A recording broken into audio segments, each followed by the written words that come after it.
more, right? Because I think at the end of the day, Web3 is here to stay. I'm 100% Web3 is here to stay. If not, I will cut my dick off, right? I think this is definitely here to stay. 1, 2, 3, 4.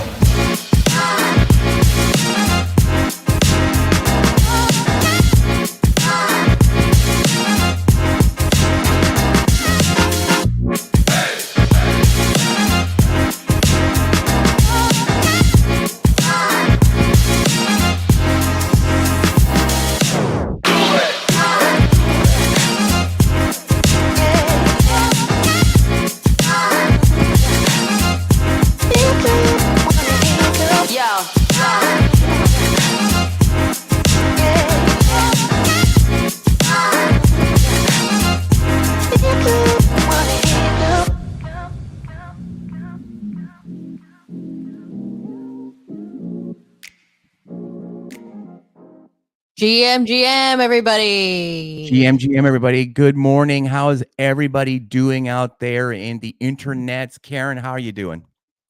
I'm great. I just want to thank you so much for everybody tuning in last week. We have 23,000 views on our broadcast on X, which is the highest ever. No, not the highest ever. Still, Imaginary Ones is still number one. That notification still goes off in my feed. So that one is still the one to beat. And then, yes, and then last week's episode with Pixelmon is definitely number 2. So, yeah, it's incredible to see the amount of people watching these things. It's awesome to see. Lots of great insight. Everybody's wants to get into the new token or whatever, the new game, and wants to learn more about the founder, right? I think that's the main thing. And I see a lot of spaces out there where they just kind of go into the project, but they really need to start talking about the founder, what their mindset is, why are they building it? And I feel like that's what the GM show is able to provide. And I enjoy listening to the founders and hearing their answers to the questions.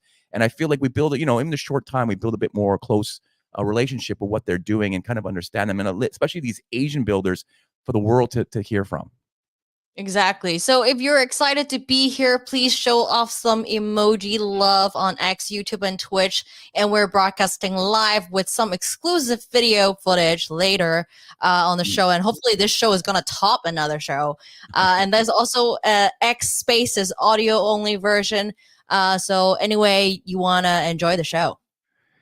Yes. And Karen, what are the ABCs of the show and who are you? Don't forget the most important. So excited about the show, we skipped over the front part. Seriously, I thought we were gonna skip that because we opened up with like the epic fact that we had 23,000 last week. So the GM show, if you don't know about us, the ABC is Asia focused, builder friendly, and cool vibes only, powered by Memeland, home of captains, potatoes, steak lands, and you're the real MVP. And my name is Karen, and I'm your co-host and head of social for Memeland. Hey, Casey. Hey, I'm Casey, and I'm a Web3 builder. I'm also an investor in some projects, but a lot of people have been watching our show and been asking me, Casey, I want to start a Web3 startup, and I find it a little bit difficult. So this week, I'm going to launch office hours on my Twitter feed and my X feed. Basically, what happens is you have a startup idea, you can pitch to me, and I'll give you feedback offline. And maybe if you're good enough, you might be a guest on the GM show in the future. If not, yeah, exactly. That'd be exciting. But if not, mostly I want to give out some mentorship and some advice to startups that are building in the Web3 who've been inspired by the founders that have come on the show over the last year and start helping them out. Because I feel like from what I've seen, I host this thing called Pitch Club in Hong Kong. And I see a lot of different founders pitching. And, maybe they need some help on how the story's told. Some of the mechanics, some of the creative things like that. So I think that after doing this show for so long, I feel like maybe it's time to try and start prepping the next gen as well in sort of this thing. So if you're in Asia, if you're anywhere in the world, take a look at my X feed and check out the link that'll be popping up this week, if not already. As you know, Karen and I love to talk to founders and creators, and we're excited to be able to bring you this show live every week, Thursday mornings, 9 a.m. Hong Kong time. And we talk to the most exciting builders in the Web3 space. So yeah, and as we know, there are 2 ways to enjoy the show. So you can watch this live stream, which seems very popular. People like to watch the video, because we're now dropping exclusive videos from some of the projects that we're talking about on the show. Or you can listen to, of course, the spaces, the X Spaces, which is just the audio feed only. And if you miss it, you can rewatch it later, and it's on YouTube and Twitch as well. So let's start it off. But before we begin, Karen, let's hear a word from our chairman. Let's go. What is discussed on the GM show is not investment advice. We may or may not have ownership interests in the projects we are talking about, but this is not investment advice in any way, shape, or form. And this is not Sir David Attenborough. That 11 Labs company is getting like amazing. And I'm sure you heard like last week, the big news was that Scarlett Johansson is like suing OpenAI for using her voice, right? So I don't know how much longer we're going to be able to use some of these voices out there, but they're getting so good in the AI world. All right. Okay, so it doesn't matter about AI. I think what we're all talking about these days is games. Games. Every last few weeks been games.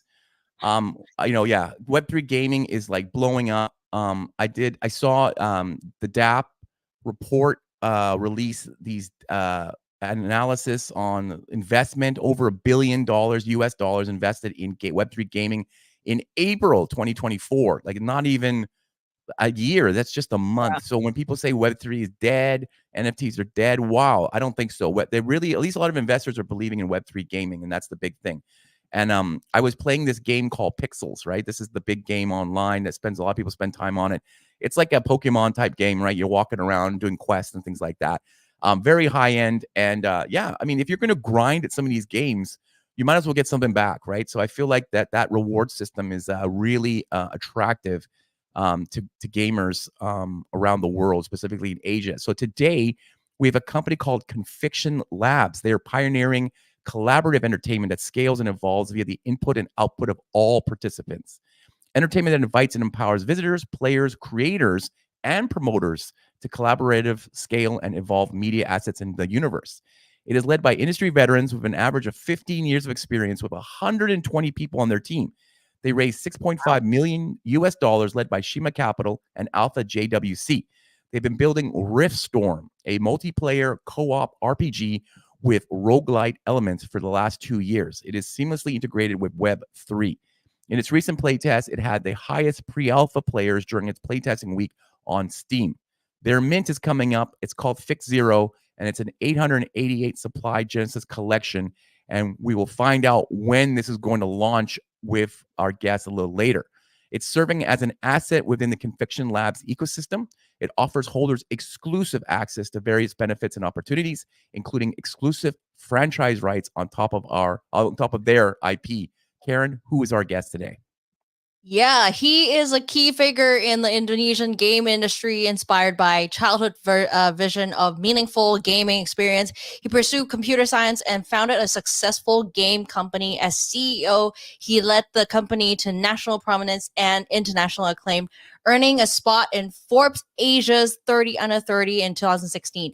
So now, through the Confiction Labs, he continues to innovate in collaborative entertainment, enhancing gaming experience globally. Please welcome to the GM show, CEO of Confiction Labs, Arief Widhiyasa.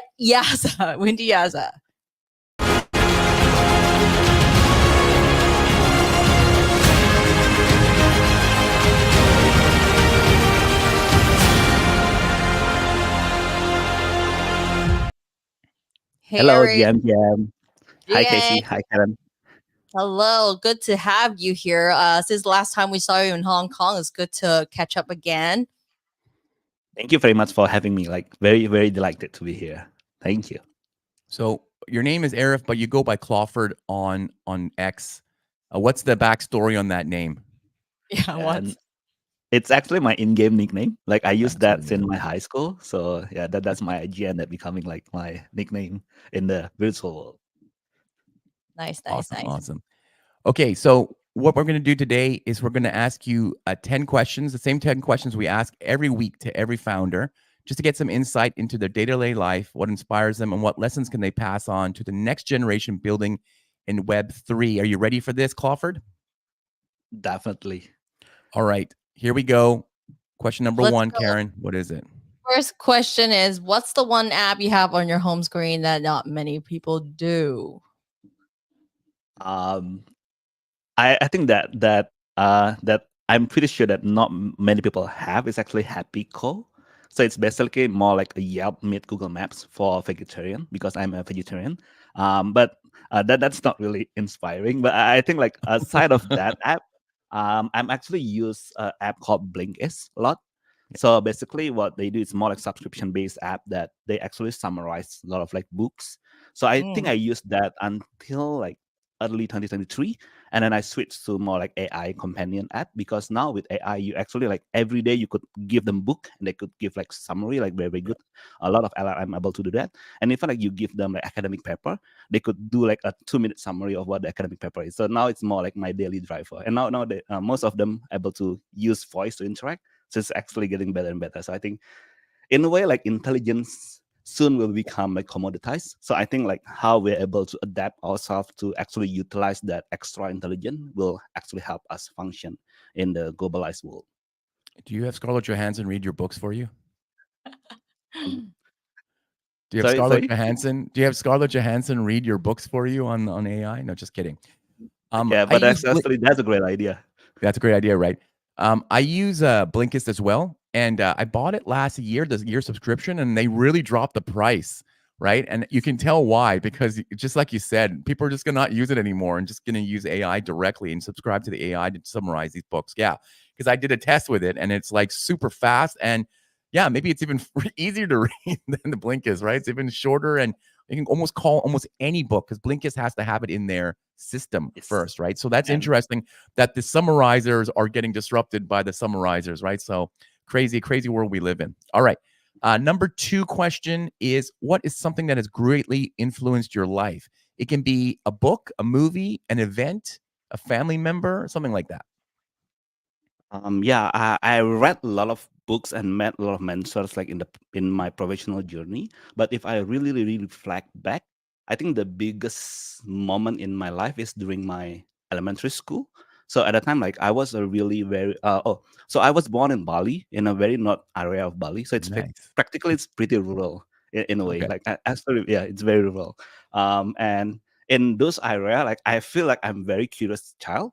I asked like a lot of questions, sometimes like too many questions, and I realized that most of the adults is kind of annoyed by me, and at some point they either ignore me or they get angry with me. So I think that really like impact my development as a kid a lot until I met video games, because at that time like I feel like very constrained, and then I met a lot of games. At the time, it's a Nintendo, Super Nintendo kind of era, and in Indonesia, at that time, there's still a lot of like pirated game, so it's technically affordable for us. So yeah, but that's the life. And I think by playing a lot of game, it's kind of open up my horizon. Like there's actually a world where like we could become a knight, where we could become a police, where we could even become the bad guy, become the gangsters, where we could go to the medieval world, we could go to space. So I think as a kid that feel very constrained, it's actually like unleash my imagination, unleash my creativity, and I think at that time that I really think that if I cannot met this game, I might become crazy. And I think game kind of saved my life. And that's why I kind of fall to myself that I will be in the game industry and help a lot of people unlock their Amazing. potential, be more happy and be having more fulfilled life. I think that's one big moment that I think I felt. Yeah. Now, I'm pretty sure in Indonesia, the Nintendo came out at the same time as the rest of the world. So when you say you were growing up with Super Nintendo, it kind of tells us how old you are. Is that true? Is it the same time, or did it get Yes. delayed in Indonesia? I think it's only delay like 2 to 3 years. So Okay. it's the same age.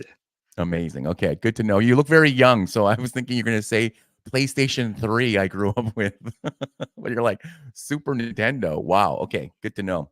What game was your was the first like game that you played that you really liked? And it doesn't have to be the first game that you ever played, but something that maybe later on you're like, this game is super Yeah, I think inspirational. I want to build it. a lot of RPG and strategy games really shaped my life, because RPG actually put us in a lot of like role. Like we give Yeah. a lot of experiences, a lot of hat. I think like imagine in one lifetime how many like we are able to experience life in like this life cycle. But RPG allows you to experience multiple life. So my favorite What's the genre one? is RPG. Oh, What's the perfect I really RPG love game then? Final Fantasy series. I knew you were going to say that. Suikoden. I knew you were going to say that. Yeah, I have this all the Yeah. Yeah. Nice. No, so good to see like all these CEOs coming into our show and be like, "Oh, I was the gamer, all grew up now with a successful career." Yeah. So good to see these Tell your people. mom that. Tell your moms. Everybody tell your moms you can be successful playing video games. Exactly. Okay, so the next question is, what is the best investment you've ever made, and what were the returns? So it can be your money, your time, your energy, time spent on the game. yeah. I think if it's based on the multiples of outcomes, it definitely like the investment to my own startup. Back then, when I was in college, we decided to kickstart our like the game company that I kickstart with a lot of friends, co-founded together. I think in terms of investment return, if we calculate, let's say I invest X, I think by now the combined valuation should be 5,000X. So it's like 5,000 times returns. So yeah, I think that will be the best investment. But it's not only like investment in terms of money, but more investment time in investment in form of opportunity costs. Because I think at that time, like the game industry is not developed at all in Indonesia. Even like we co-founded the company with 18 of my partners, so it's we have 18 co-founders, so that's a lot. And I still remember like in the early days when we pitched the idea of starting our own game company to our parents. Yeah, we get a lot of like fat technically, that because no one is doing it in Indonesia, like game company is impossible. And I think like given like we're coming from a prominent school, it's very easy for us to after graduate we just go to the consulting company and everything. So there's a big opportunity cost because at that time, because the capital is very low, we only pay ourselves like $5 per month. So $5, literally $5. It's enough for 2 box of instant noodle.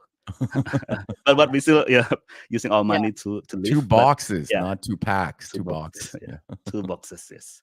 Yeah, I think that's probably the biggest investment. It's the investment of opportunity cost to start my own startup. Yeah, amazing. That's great. Awesome. Okay, so we know you're inspired by video games growing up, but who is someone? Is there a figure in your life who's inspired you and why? Definitely the Nintendo guys. So actually 2 guys. The first one is Satoru Iwata, and the second one is Shigeru Miyamoto. They both inspired in a very different way. Satoru Iwata, I really remember that his quote that in my corporate business card, I'm an executive. In my mind, I'm a game developer, and in my heart, I'm a gamer. So I think that really like resonate a lot. I think I also remember like his story where during the whole like console war, like PS2 versus, and then when PS3 launched, he decided to launch Wii. So totally like targeting totally different market, and then it's actually create a new market for everyone, like the casual gamers. And then like after the war in PS4, Xbox actually announced Switch. That's also like a very innovative way. So I think I remember like he was in still like in hospital, like during his like late days, and he's still testing the Switch prototype. Like his dedication to what he could bring in the world is really like, admirable, I think, for me. Shigeru Miyamoto also have a lot of like story, but yeah. So those 2 name is really resonate a lot. Have you read any biographies of them that you recommend? Yeah, but I forgot the name. It's not technically the biography of both of them, but it's more like the founding history of Nintendo. Because if you search like Nintendo, it's not actually a game company that found out in the 80s, but it actually founded in 1870s. Yeah. And initially, it's actually a flower card company that actually stand the test of time. Yes. Yeah. I want to recommend quickly to you. There's a podcast called Acquired, ACQUIRED, and they did a whole like hour, 2 hours, or maybe it's 3 hours on Nintendo, and it's a great. And they also did one on Sony, PlayStation. I think they did one on Sega as well. Like there was a whole a couple of years ago, there was a big push for a classic game. Gaming biographies, right? And so the Sega Genesis, the Sega America story is fascinating. So and it weaves in with Nintendo and it weaves in with Sony, right? Obviously competing each other, and how Sega doesn't make hardware anymore, right? So definitely recommend that if you're like to hear more stories about Nintendo. Definitely will search for that. Thank you. Okay, so after the inspiration, what is the one conventional wisdom that you disagree with? Um, I think it's the concept of pursuit of happiness. So I think like in our previous company, like the Web2 game company, our tagline is live the one way. So I think we believe that happiness is not about we look for happiness outside. So sorry, let me reframe this.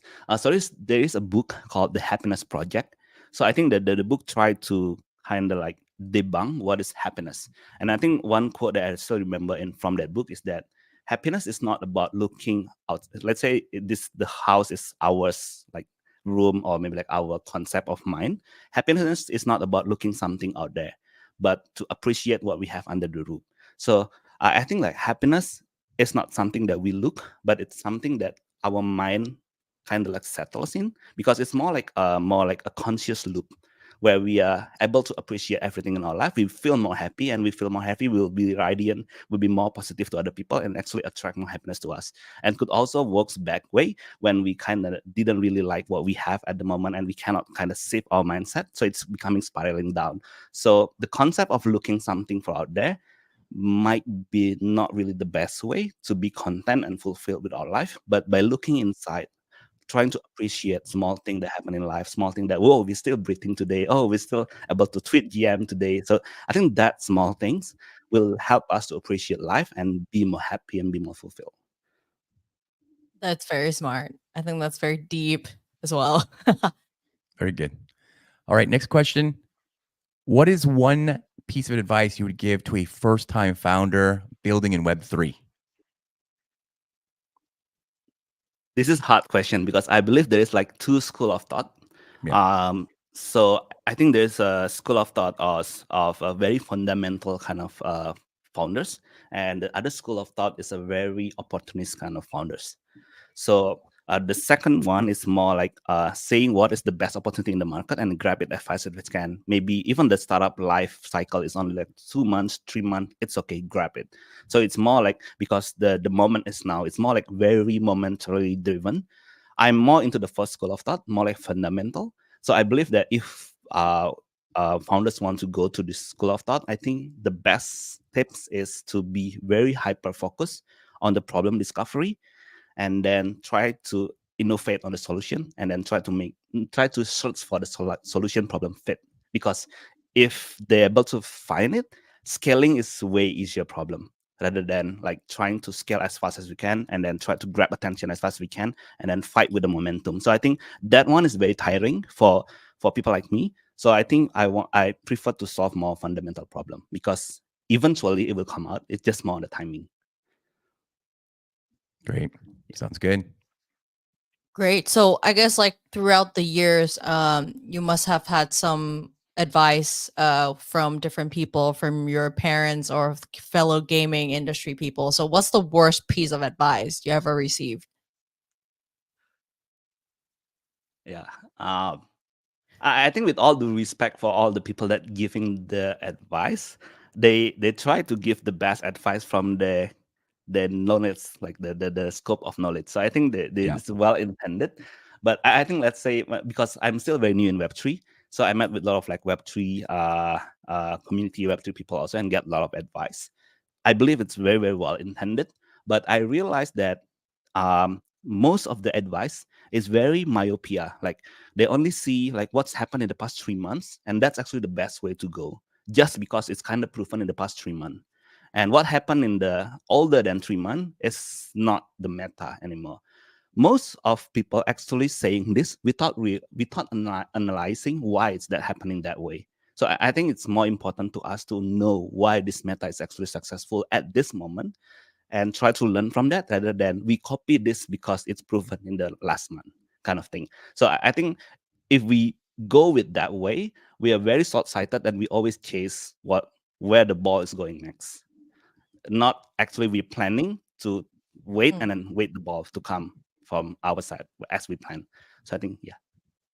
Yeah, it's very hard to balance in this space because like you're so overwhelmed by what's happening outside, right? Easily influenced by, the news, and you wonder if you should like go with the flow, right?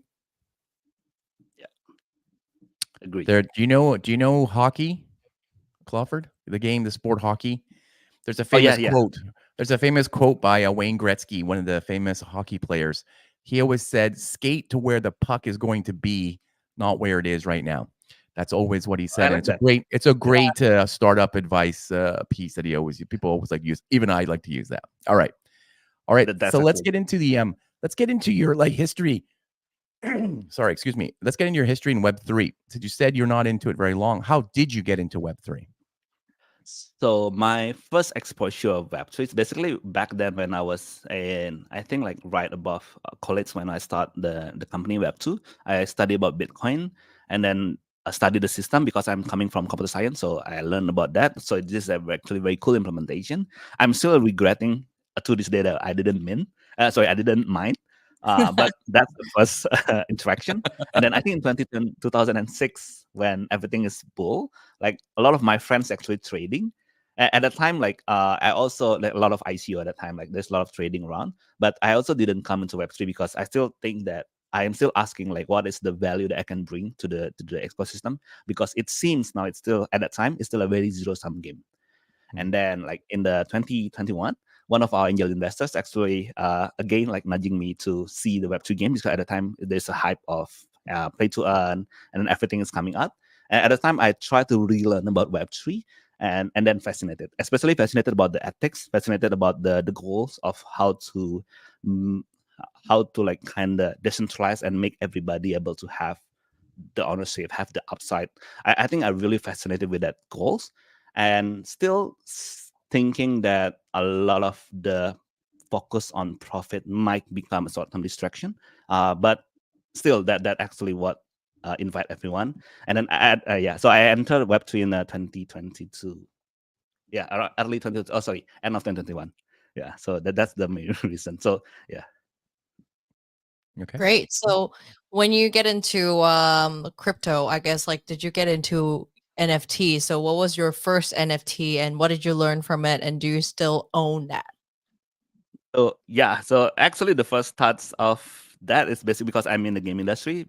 So at that time, I believe in around September 2021, there is a gaming project. Also, most of the founder coming from Indonesia. That's why it's in my circle. It's called Areif Saga.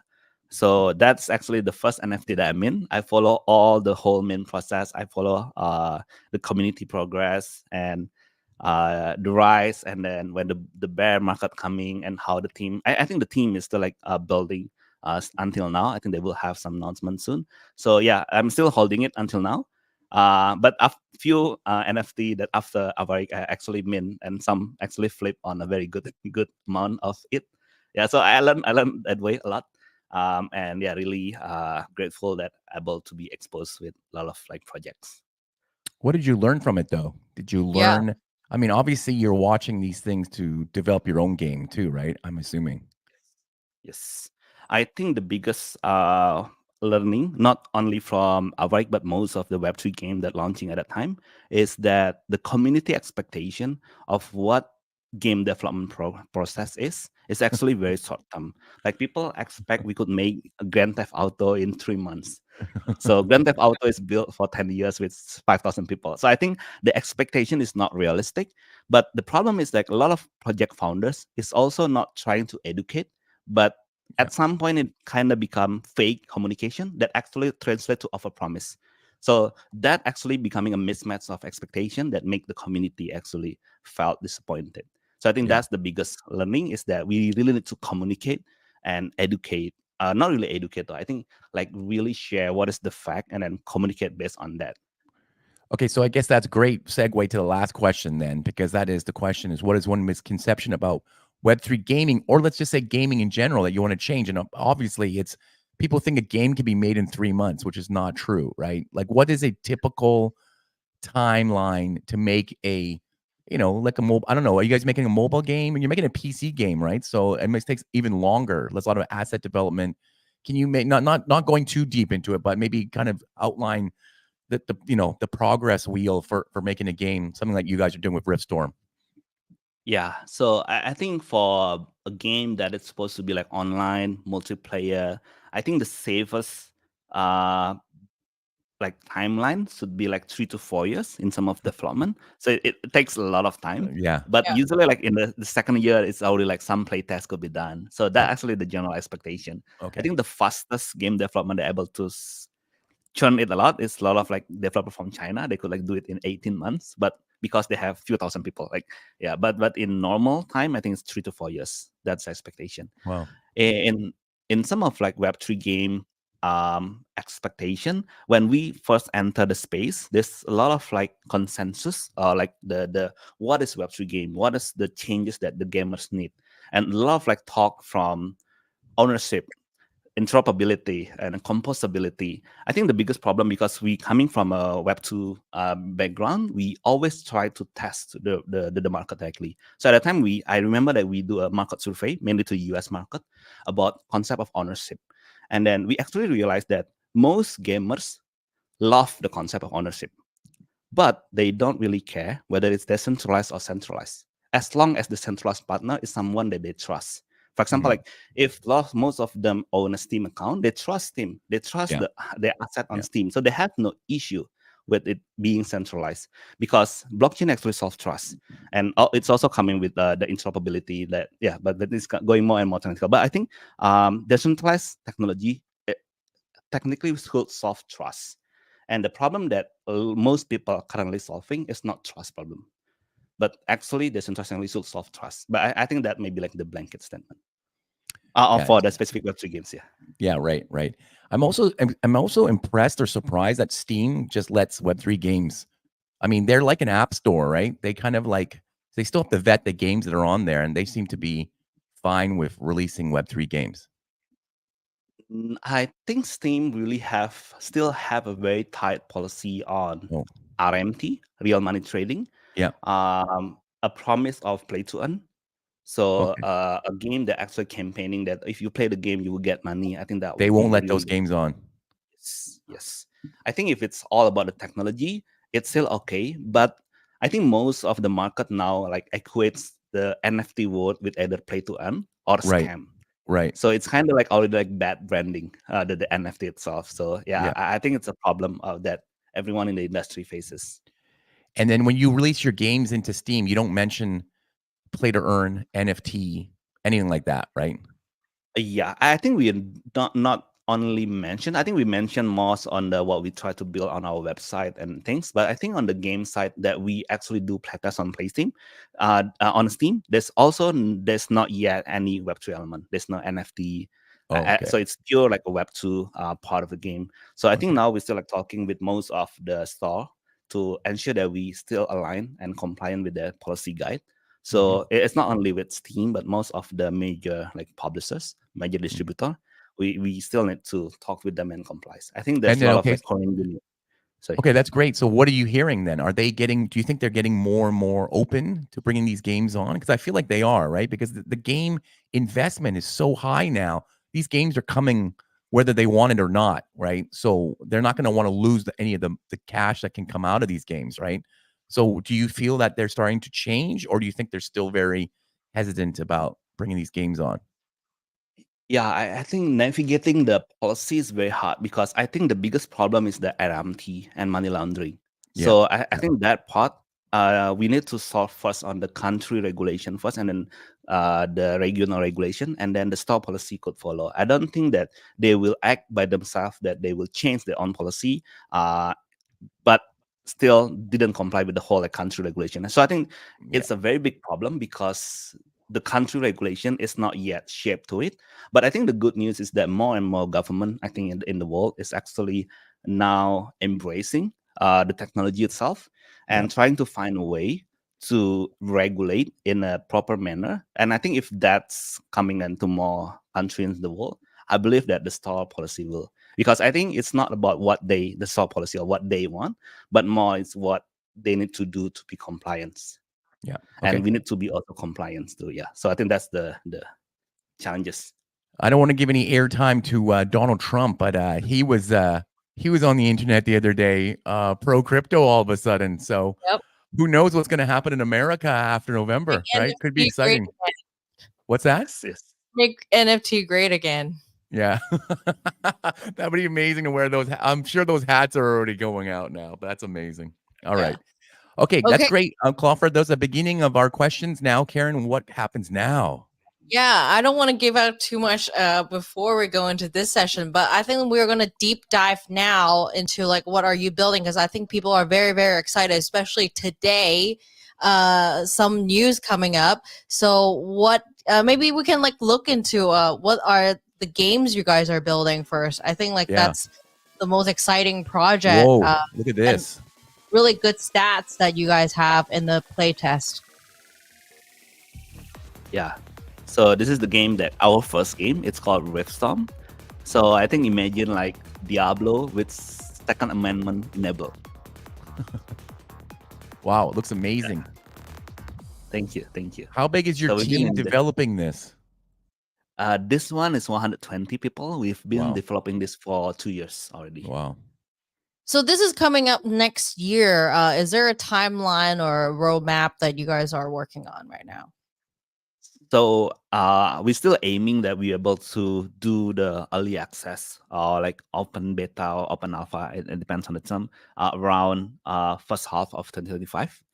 Yeah, but the team now is crunching like very not really crunching, but working very hard to be able to deliver those. But I think we'll have another like surprise by Q3 for the game. Right. So what's the focus of this year? So is it preparing for the game launch, or is it, I mean, you guys are also preparing for the mint. So what are you guys building on, focusing on right now? So in the past like 2 years, we've been focusing more on building the game itself. I think this year we also like building our like Web3 ecosystem behind. So this year is more like we already like tease about the game from multiple playtests, and also in parallel we want to introduce like our what is our idea on Web3 games, what is the product, what is the ecosystem, and then we start launching it one by one. Yeah, starting with our Genesis. Yeah. Asset. So what can you tell us about the Fict Zero Yeah. project? So yeah, we are launching our Genesis called Fict Zero. So I think it will be minted today, or technically tonight by the time like we announce this. So it's actually our answer in terms of how to design a Genesis asset, because we see that a lot of project designing Genesis asset that have a lot of problems. So I think we come with 3 innovation on this Zero. So the first one is that we, as mentioned like earlier, it's actually added supply, but we only released 333 this year. So we do this like, and then we implement what we call algorithmic formula to release a new Zero every year for the next 10 years to ensure that we're able to invite a new strategic community partners. And then the algorithmic, sorry, is actually based on how many people actually staking. So imagine in a scenario where everybody is staking. When we want to invite new strategic people, we cannot because everybody's staking. So that's why we release new. Every time we release new, the whole collection value is going up because technically more supply in the market. But on the other way, if it's less people actually staking, every time we invite new people, we will ask them to buy from the floor. That actually increase the whole collection value. So I think by designing this, it will always increase the collection value while not limiting the founders to invite new people. Because with a previous design with a hard limit on the Genesis, they cannot like invite new people unless they're forcing the initial community to sell. But if they don't want to sell, then the community cannot grow. That's the first problem to solve. The second one to solve is the value capture and value generation. So most of the NFT with low supply actually have initial value generation based on the low supply itself and the speculation of the project. So that's the first, like we call it short-term value. And then usually it come up with a medium-term value where it have like a promise or airdrop of future asset, maybe from NFT, maybe some like stake token. And that actually is very great, but it's coming with a problem that the value of the asset will be diminishing over time. So imagine that after every time the token is airdrop, the asset value is actually going down. So it's increased at the initially, but and then going down. So, and then that's we also do it, but we add one more. It's a long-term value. We call it franchise right. So the idea of Confiction Lab is that we want to pioneer collaborative entertainment. So we add a franchise right that if the IP is successful, in the future, no one will be able to create franchise business unless they have Fict Zero. So the idea that there will be a future demand that will increase over time. So it will actually continuously generate value for the asset in the even like more than 10 years. So that's the second answer. So how to actually create a longevity of a value generation after the token. And the third one is more on the how to incentivize conviction. So our idea is that the asset is actually pretty pricey now. It's 1 ETH, where the current NFT market is actually very pricey. But we have a very interesting twist that if the holder actually stake for the first like 48 hours after mint, the mint date announced, if holder actually stake for long run, let's say it's 30 months, they will we have a ETH cashback kind of like promo, where if they stake for 30 months, they will get 1 ETH back. So technically it's kind of framing, but they will need to be with us until the next cycle. So I think that's the three innovation that we do with this Genesis. So it's kind of long. Yeah. No. I think people need to know that because they need to know that. Yeah, like they have to take notes now because like they don't want to like miss out that offer. Yeah, that's great. It sounds great thinking. I love the whole thought process behind it. It sounds great. And you're saying it's going to happen tonight, right? Tonight, Hong Kong time, Indonesia time. I guess follow Confiction Labs on X to get the exact date, or I guess you're going to announce this on X and your Discord as well. I want to know a little bit more. So you have how many again? How many are available today? 333. 333. Okay, so it's going to be a tight squeeze to get into this. Okay.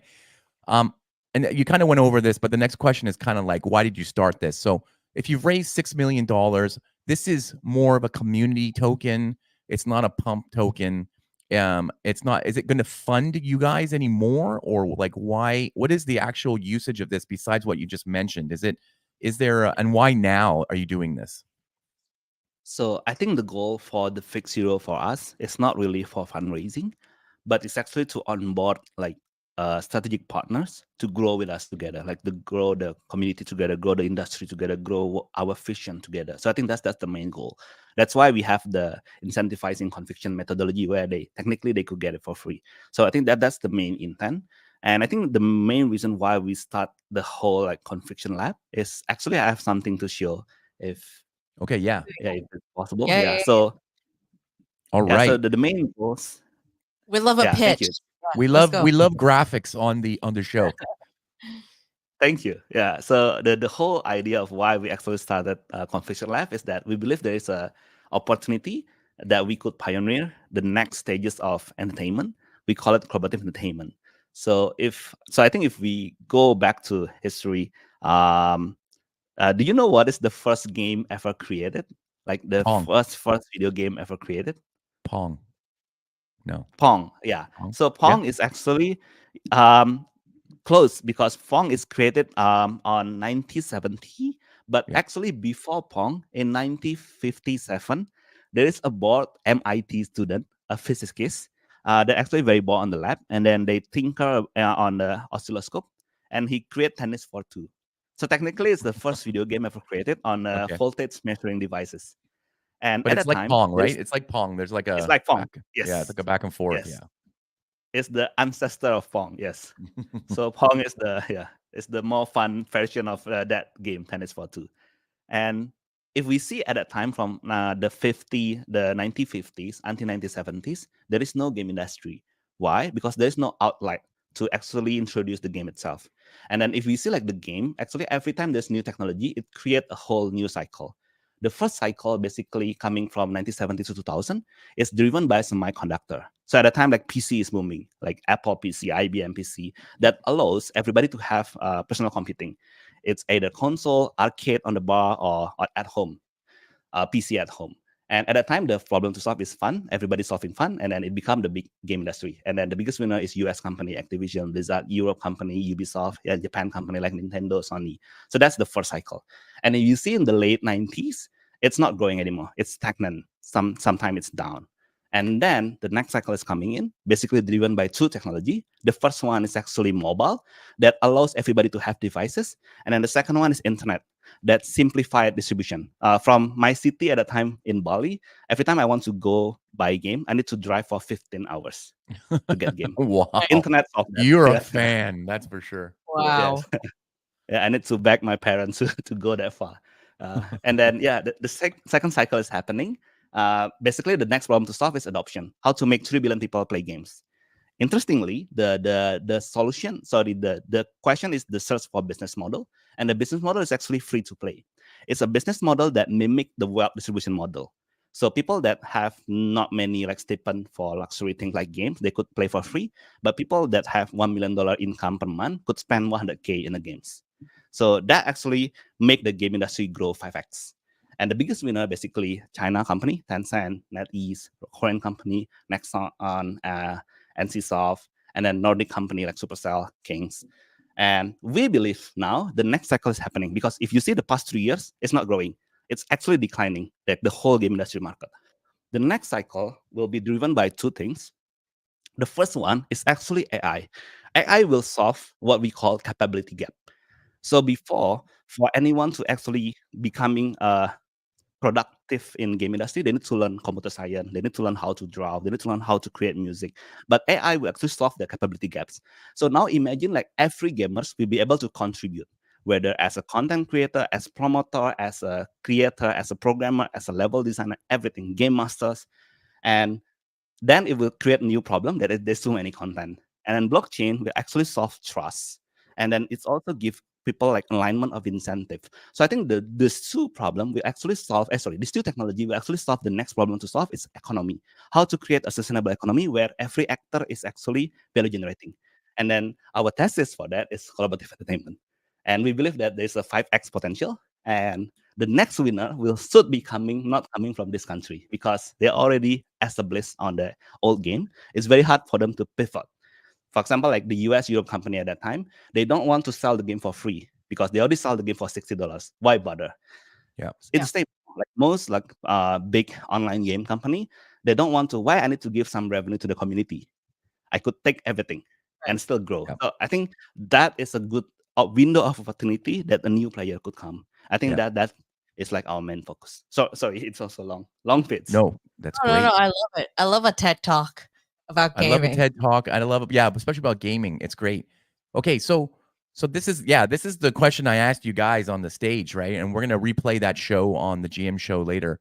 But the idea is that the next big game company will come from Asia because of these mechanics, and that the Americans cannot pivot into this, because why share the money with the community? Why configure the wheel when they're making so much money off of Fortnite and Call of Duty as it is right now, right? So that's very exciting. I think it's great. And so you're calling it collaborative entertainment. Is that your term, or is that a general term that a lot of people are using now? We're trying to coin that term. I think now people will start using it, so it's good. So because I think the idea is that even like for the whole game industry itself, that we could grow or we could achieve the vision of collaborative entertainment if everybody's working together, not only our team, but with everyone. I think that's the vision. Okay, everybody screenshot this image right now and keep it in your photo album for future reference. Okay, so I guess like during this whole like 2 years of building, also like being in the gaming industry for a long time. So what's the one lesson you learned so far building this project? Yeah, I think it could be summarized. Sorry, it's not one, it's actually two. So the first one is, in this space, timing is everything. And then the second one is it's also kind of combined. I will give example later, is that conviction will play in the long run. So the example is that when we came to the space is where the play to earn era is coming. And at that time, like if we decided that just play with the playbook and then raise a lot of fun, we technically could get a lot of fun. But at that time, we decided that, this is our vision, collaborative entertainment is our vision, and this is where we see the future is going. At that time, I think we still remember that we get a lot of rejection. that a lot of people that in the industry, that already like big industry, say that, oh, we don't understand what is play to earn. Oh, we don't understand what is the design of how to make this attractive for the Web3 audience. And I think at that time we try to learn as our how we need to catch up, but we really have conviction that, because I think this is very fundamental. Like the technology is very fundamental, solving a very fundamental problem. So we believe that the thesis based on a very fundamental problem will have a long-term kind of benefit. And now I think with the development of what happening in the space, we're becoming more and more confident. And then every time now we share the same concept that we shared like 2 years ago, the feedback is actually the 180 degrees different. So I think again, timing is still like very important. If we release it last year, it will not be like this, how to say, like getting this amount of traction. Yeah. But yeah, so I timing agree. is everything, and conviction is the best for long run. Yeah, amazing, great stuff. Okay, next question. You've already told us that the mint is happening today. That's a big alpha. But what other alpha can you drop on our audience today? We want more. We want Yeah. more. We want more. Yeah, thank you. So I think I'll drop the alpha with a little like story, maybe like fun story. So we do rebrand from Mythic Protocol to Confiction Lab like early this year, and then we get a lot of like feedback and advices that, oh, why you rebrand even like before you have zero presence in the Web3 space. We agree that we don't do like our like Web3 combination well, and we have zero presence. That's why our first genesis, we call it zero. So we start from zero, we build with zero. And then now I think we start getting few traction, but more advice or more feedback also coming that, oh, we need more exposure. Like, because the Web3 game is all about gaining exposure. Like your Yeah. price will be based on your exposure. Okay, so Yeah. soon I think we will do exposure. I think Yeah. that's the alpha drop here. That's the keyword. The keyword is exposure. Okay, interesting. We'll keep tracking that, looking for those keywords in the future.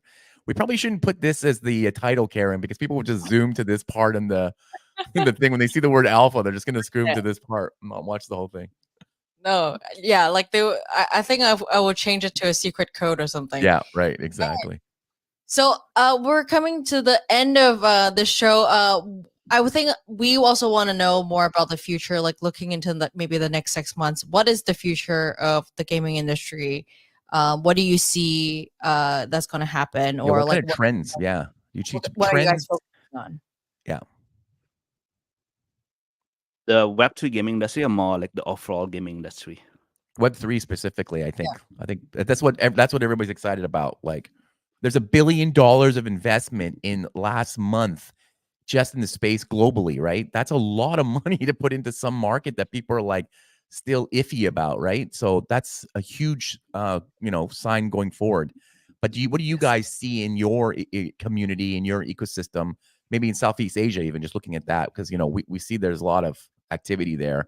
Do you see more games in RPG? Do you see more mobile games? Like, what are the trends and things you think are going to happen in Web3 gaming in the next 6 months or so? Yes. So I think we'll start with the long-term, what we expect the future of Web3 game in the long run, like let's say 5 to 10 years. I still believe that as long as we really solve the fundamental problem, as like what I share like back in the presentation, I think we have a potential of 5x growth in terms of industry by inviting everybody to collaborate in the value generation. So I think it's a very fundamental problem that not only game developer are able to create a good game, but everybody able to improve a good game to become a great game. So I think that's in the long run. In the next couple of months, I think it's definitely an exciting time, because the last bull cycle, because of the play to earn, actually inspire a lot of like game developers to come to Web3 and then try to solve the fundamental problem. And now most of them have been building for the past like 2.5 to 3 years. So like, remember I said that initially like good game takes usually 3 to 4 years. So but the next 6 months, there will be a lot of like exciting games launching in the Web3 space. So please keep an eye. I think, it will be a lot of like exciting things. And I believe also like the cycle of the market, especially the capital market, will also in our favor for the next 6 months. Not to mention like what happening in the government. So you've mentioned about the U.S. election. It's very interesting one. But I think I could comment on the Indonesia side. So we just finished our election like this, I think early this year. And the good news thing is that the president and the vice president elect is actually a big supporter of blockchain. I think in one of the debate, the vice president elect is actually mentioning that they want to like build more like blockchain industry in Indonesia. So I think with more like proper and then regulation support, it will be easier to really like captivate the mass, because if you see Indonesia, we have the biggest population in Southeast Asia, and we have the biggest GDP in Southeast Asia. But in terms of Web3 penetration, we are still less compared to like Vietnam, compared to like Thailand, Singapore. So I think we see that as an opportunity to grow. So I think that's also very exciting for us. I hope that answered the Yeah, it does. No, great. Amazing. So We know you're a thank you- gamer. Oh, sorry, go ahead, Karen. No, go ahead. No, I was just gonna say I know you're a gamer because you have the proper mic for this interview. That must be your gaming desk as well. Yeah. Okay, so thank you so much for coming to our show, and we look Crawford. forward to the mint today. Yeah. I know I'm ready with my wallet. So let's well, good luck with all the projects coming up. So we'll keep an eye out as well. Yeah, so we'll see you again next week, same time. Thank you. Thanks, Robert.